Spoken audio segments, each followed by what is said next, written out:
Blog Talk Radio.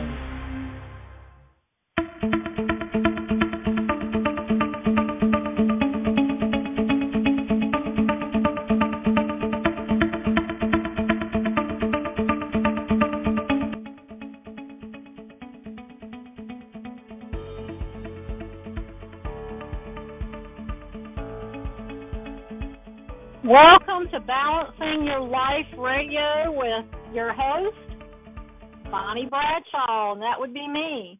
Tonight, we are very fortunate to have somebody I consider a friend. I have been very blessed with meeting and connecting with right away. Her name is Shanon McAllister, and I'm going to read you a little bit of her bio. You're going to be extremely impressed, and I hope if you are a parent or a teacher, a grandparent, anybody who loves a child, a Sunday school teacher, that you will listen to this call, that you'll share this call on your social media, and just spread the word around, because Shanon is one person in this world that we live in today that you really want to connect with. You can connect with her on Facebook and other social media. Shanon has her own radio show, and so I'm going to go into reading you her bio, and then we're going to get started. Shanon McAllister was born in Atlanta, Georgia, and moved to Charleston, South Carolina at a very young age. After high school, Shanon spent the next 13 years moving up and down the East Coast before moving back home to Charleston in the year 2000. At that time, Shanon became an account manager for the largest scrap iron brokerage company in our nation and continued that position for almost 14 years. In 2008, Shanon lost her daughter, Melinda, to suicide. And, folks, this is one reason you really want to be on this call tonight, because this is very prevalent in our teenagers today.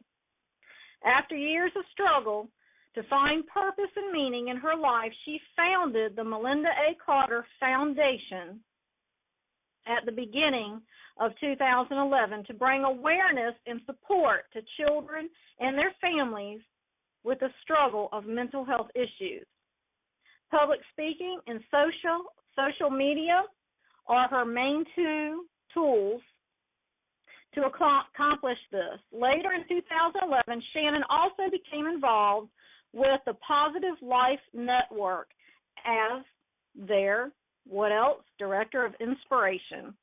Shanon has since had her own radio show, Fired Up, on Kinetic Hi-Fi, and has also received, and I'm very impressed with this, she's also received in 2012 the Global Women's Summit Leadership Award. Kudos to you, Shanon. In the year 2013, she began helping through input at the Medical University of South Carolina and devising different therapy modules to help people who have lost a loved one in a violent manner. She has since been invited to be part of the board to implement these modules and is just waiting on funding to begin this process. Shanon is currently working on her first book, and she anticipates to have this book published in the very near future. Welcome to Balancing Your Life, and welcome, Shanon. Thank you so much, Bonnie. It is so wonderful to be here. I'm very glad to be a part of this, and I've been excited ever since we talked about it. Well, Shanon, ever since, that we've met, you didn't even mention this, but Shanon and I and Ashley, which talked last night, she was our guest last night, we were involved in a class when we decided we wanted a little bit of extra help in our speaking careers. So I went to Charleston, South Carolina, and, of course, that's where I've met everybody, and we had to get up and give our whole story in, what was it, Shanon, like 2 minutes? Yes, in approximately 2 minutes. And P.S., I was terrified. We all were. And we did not know, but at the end, we were able to take a vote on whose story touched everybody the most, and that person actually won an award. And guess who won? It was Shanon. Yes, it was me. I was very. That was one of my first wow moments after starting the foundation. That was definitely one of the first. But you know, it was definitely that is one of the points when I knew that I had to keep going forward. That was one of the points when I knew I had to keep going forward with it. There was no doubt. Well, you know, there's so many things that I think has pulled us together, because when I read your bio and I came down to the portion that you're helping people with mental health issues, and it's just so prevalent in, you know, our society today, not only in adults, but really I see it all the time in teenagers. Yeah, and it's truly everywhere. Yeah, my mother suffers with mental health issues, because you've heard some of my story, and my mom's still alive today. My dad passed away a few years ago. I found that out by accident on the internet searching one day, but my mom's still alive. She still fights the battle of mental illness, and she's tried to commit suicide more times than I can count. And it just always happened to be me that always found her. And the last suicide attempt was probably a year and a half ago. She called me one morning and asked me if I would come over, and there was something going on that day with the kids that I couldn't. And so she tried to commit suicide that day. I found out about it later that evening, and she told me and told the doctor she did it. It was my fault because I wouldn't come see her when she wanted me to. Oh, so, gracious. I mean, I knew it's mental health issues. It wasn't my fault. I mean, it's life.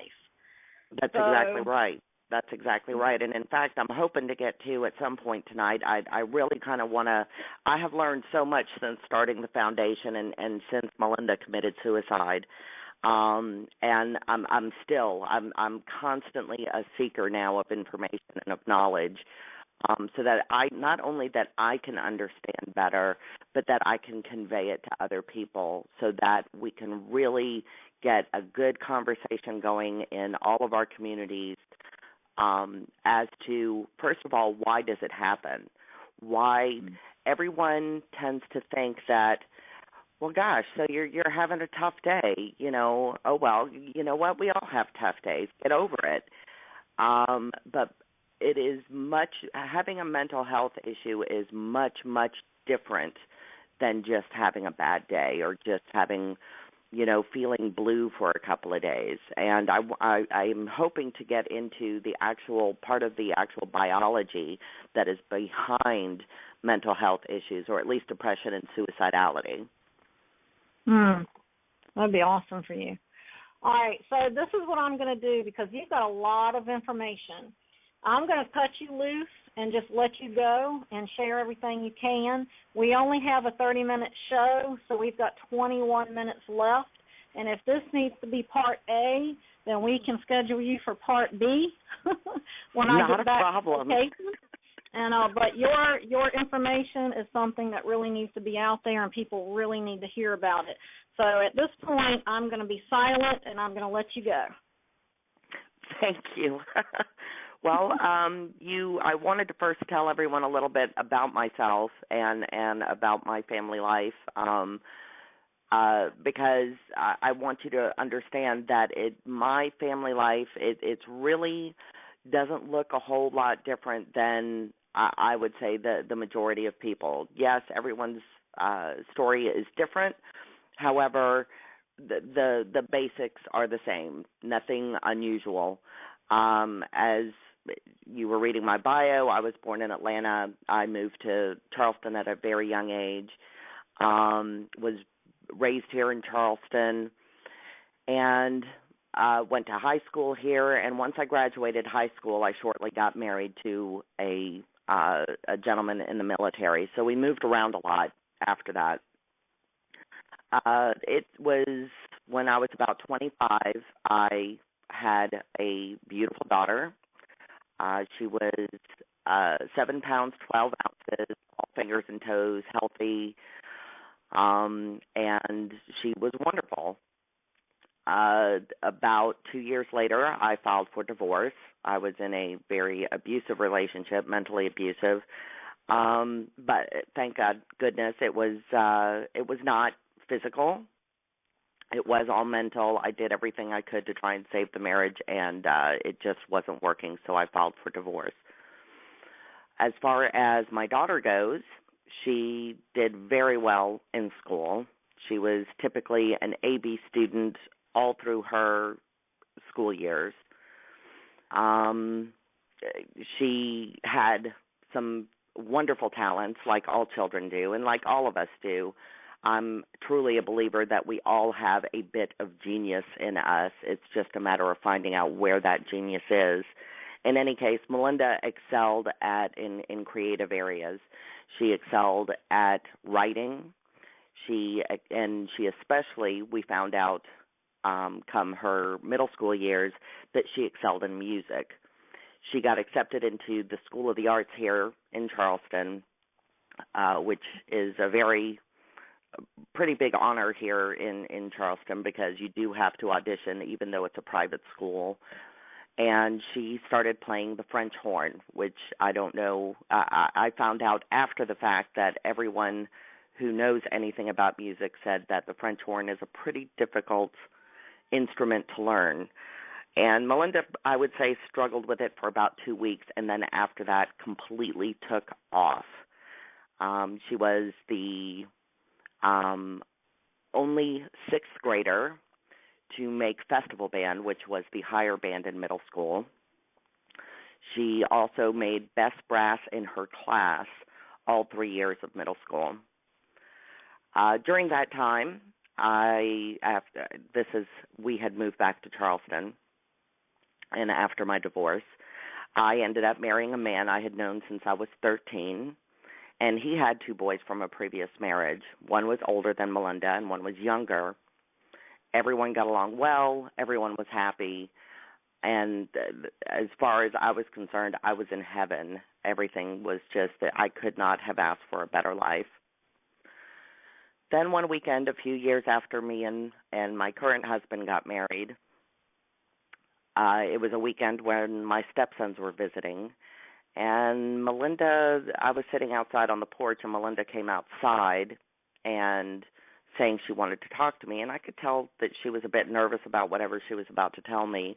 So I sat down with her, and she proceeded to tell me that she had been woken up in the early hours of the morning because she had felt something touch her on her bottom.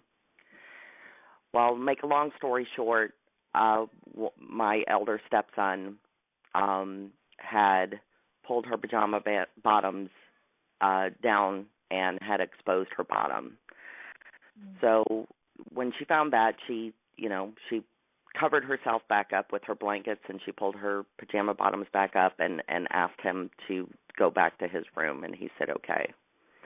Well, as you can imagine, a lot of conversations started in our household that day, and we sat both Melinda and my stepson down at the kitchen table, and we had told my stepson about what Melinda had told us and to give him the opportunity to tell his side.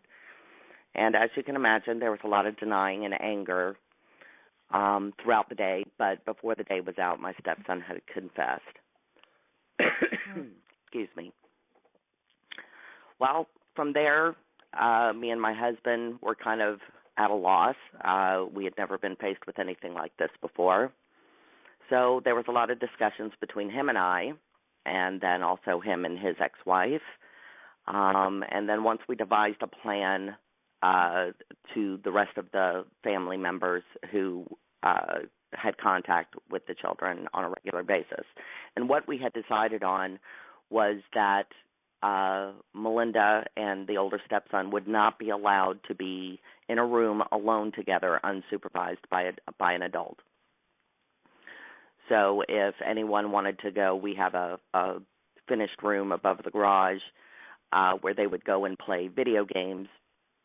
If one wanted to go up there, the other one had to stay downstairs. If we went anywhere, of course, they were never allowed to be alone in any room by themselves without adult supervision. Melinda was also allowed to lock her door at night whenever the boys were visiting.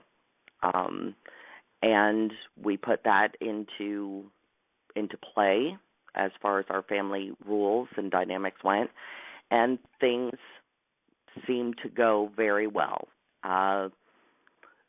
And we lived that way for about a year, and I really thought that things were okay. We got it worked, we got it solved, and this is the game plan, and it's working, so we're just going to keep going with this. During that time, we had also put Melinda in a little bit of counseling just to kind of see how she was doing, and the counselors agreed with what we were doing.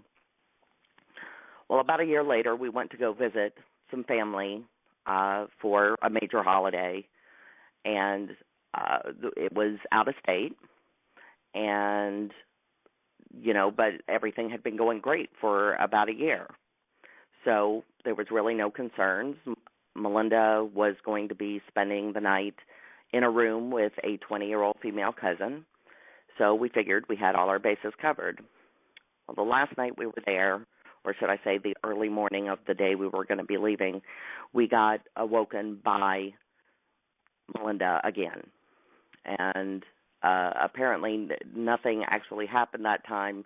She got awoken by just the tug on her pajamas. So this time when we talked to my eldest stepson, there was no arguing. There was none of that. He immediately admitted to it, and that was that. At that time, Melinda was 11 years old. Well, it was decided after that my eldest stepson could not come back to our home until everyone had been in counseling, and we would come up with some kind of plan of action as to how to move forward. It was apparent that Melinda sleeping in the room with an adult female cousin had not deterred my elder stepson. So it was a matter of, okay, well, what do we do now? Well, family life here, I hate to say, kind of deteriorated from that point on.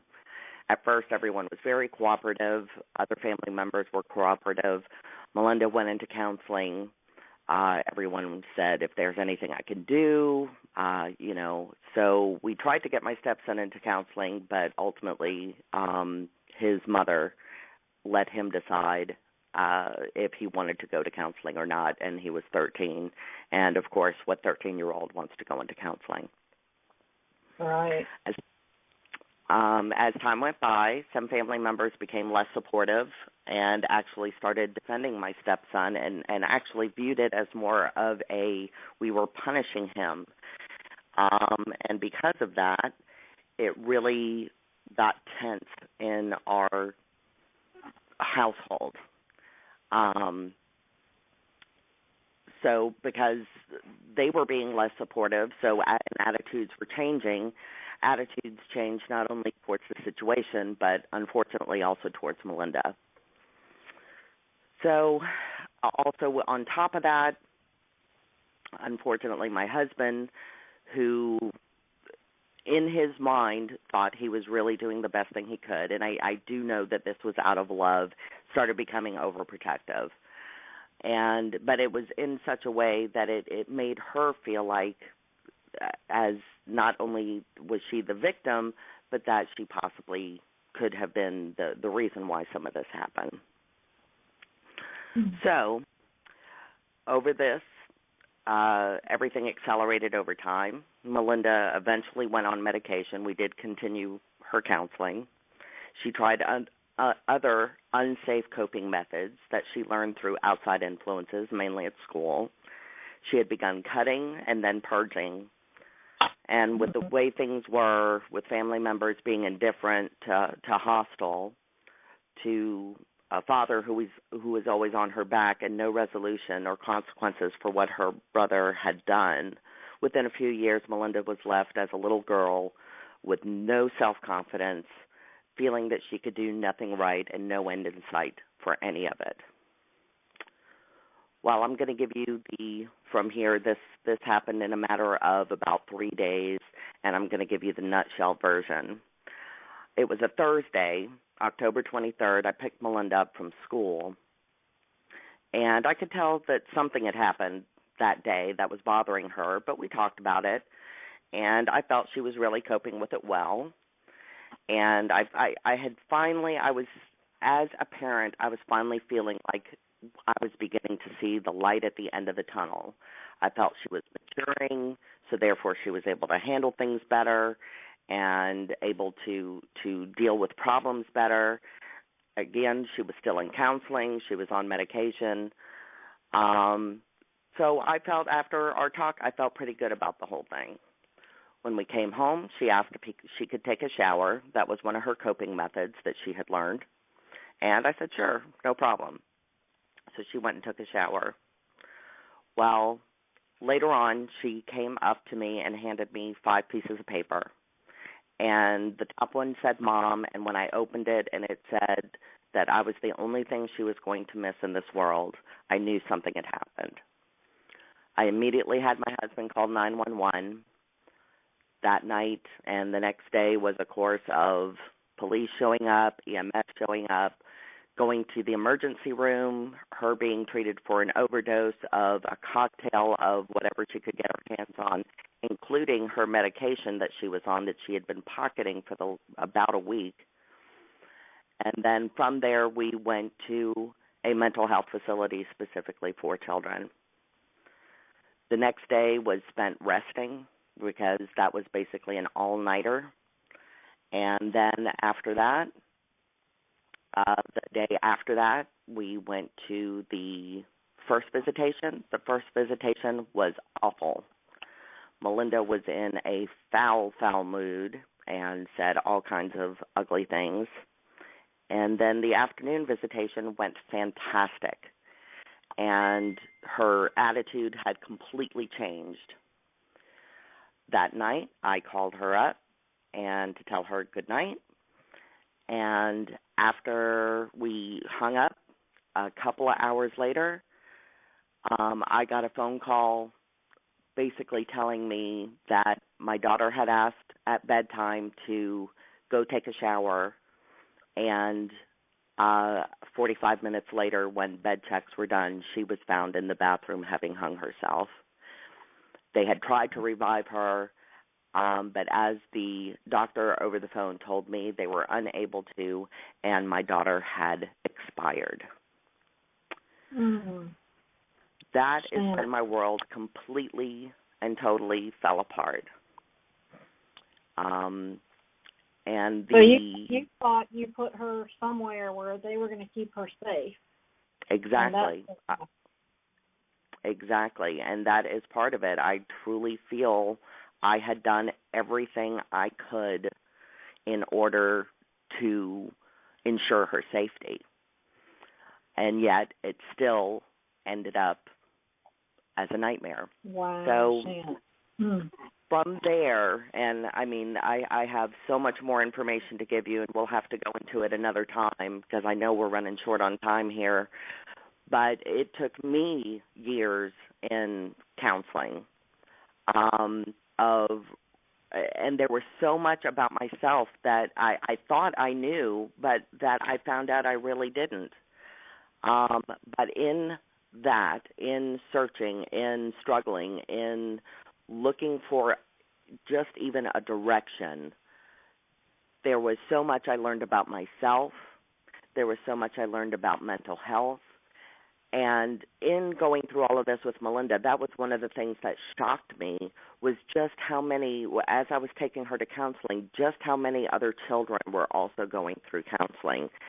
And now that I did not have the, for lack of a better word, the burden of having to care for my own child, that is what I decided to do, is I now needed to stand up for other children and their families and to help them in any way that I can. Well, Shannon, I'm glad that you have taken the stand that you have and helping other people, because in every situation in life, and you know this, you can either let a situation destroy you, or you can stand up and make change. And I'm glad that you went through your mourning period and that you decided to stand up and make change in this world. Because the one thing that I see, not only with kids but with adults, is they do feel like they are the only ones in the world. They feel like there's nobody that can help them, nobody that cares. And the sad thing is, on some issues, the law is more on the parent side, and I'm saying this because as a Sunday school teacher years ago, there was a church we were attending, and there was a young girl there, a teenager, that was going through a horrible, horrible ordeal at home. And she wanted to run away. She wanted to get out of the situation.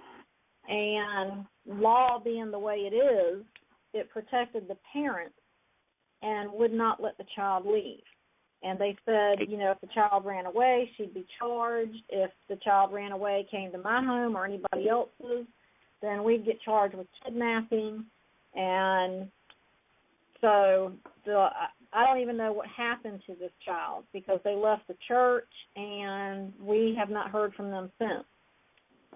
So it's an awful situation, and that's one of the things that I hope in the future to address is these laws, because there has to be more to protect the people who are going through this situation. There has to be. I mean, I so get it. I've actually taken children to the emergency room. I've actually paid for children to go into care, whereas, they would not have gotten care otherwise. I have actually taken things out of even adults' hands in the process of wanting to commit suicide. So, and that's my main point that I want to get across tonight, is every single person can make a difference. It may just be with one person, but that is one person, and that one person is significant. Everybody is significant. It can be a phone call. It can be a shoulder for somebody to cry on. It can be somebody that, a lot of people feel like they have nobody that they can trust. And just being that one person, that sounding board, can make all the difference in the world. Because Glenn and I have worked with a company called Stand Up for Kids, and they work with youth that have run away from home. And, a lot of them are afraid of the law. They're afraid of foster care. They're afraid of, what could happen, and they find in their soul they feel like it's safer on the streets, and it's not. They go through so much on the street. But there are these organizations out there that help them while they're on the street.